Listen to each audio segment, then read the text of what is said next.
Hello, my name is Garrick, and I'm going to bring you a brief word of encouragement, which I hope will lift you and strengthen you despite what you may be currently facing. One of my favorite memories is that of my goddaughter, specifically around the time when she was learning to walk. I would look on with interest at the sheer joy on her face as she would independently walk by herself. Sometimes she would exert herself such that her legs would become tired. But what was more striking to me was that she refused to go back to her previous posture, which was to crawl around on the floor. Instead, there was this time when she looked me in the eyes and she widened those bright, irresistible eyes of hers, and she just looked at me and held her hand up and said, "Up in Garrick, up in Garrick." And translated, what that means was she was saying, "Lift me up, Garrick, lift me up, Garrick."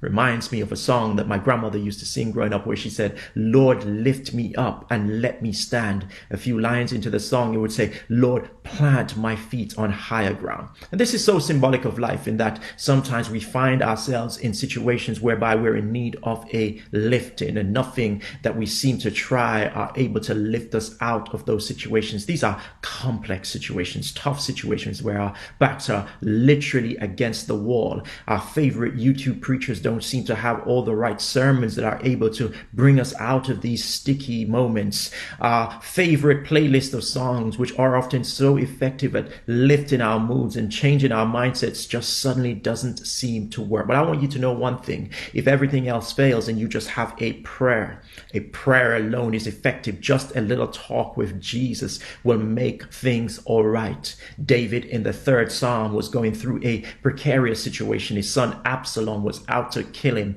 and he went to God and he said, "Lord, many are they that trouble me.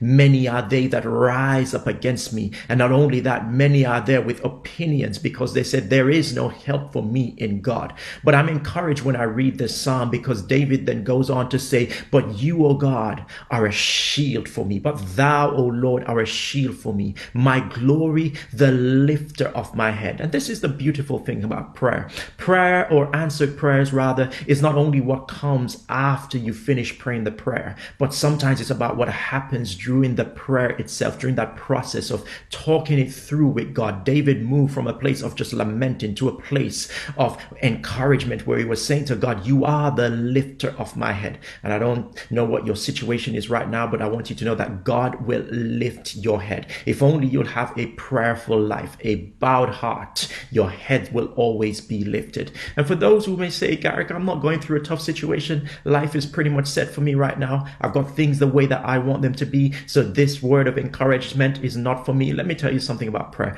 Prayer is precaution. Prayer is your lifting even before the lift is required. And so when you pray, you're setting yourself up such that your instincts will be sharpened, such that your responses will be ready, that whenever you are faced with a circumstance, you'll be ready. You won't be caught off guard. So prayer is this precaution. So it doesn't matter what state you're in, if things are going well or things are not going well, make sure you pray.